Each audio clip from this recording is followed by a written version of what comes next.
U.S. Checkers. How to play. The object of the game is to capture every opponent piece. Lay out the board, and each player picks a color. Players sit across from each other and place their pieces on their first 3 rows of the darker colored squares on the board. If your pieces have a crown on one side, place your pieces crown side down. The player with the darker pieces goes first, then turns alternate.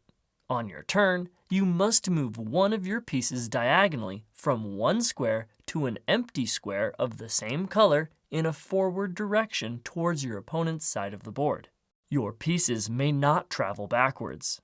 If an opponent's piece is in the way, but the space in a straight line beyond that piece is available, then you must jump over that piece to the empty space and capture it, removing the captured piece from the board. If you have an available jump, you must jump it, even if you don't want to. If multiple jumps are available, then you may pick which jump to perform.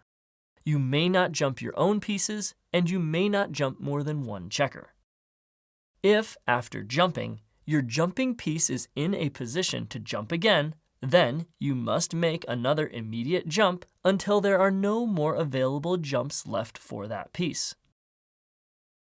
When one of your pieces makes it to the other side of the board, then your piece gets a promotion and becomes a king.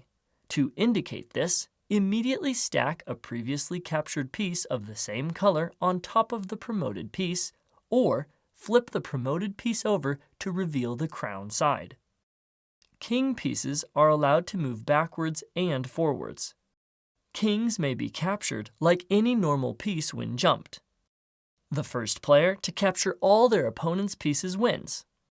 If it is your turn and there are no legal moves available for you to make, then you lose.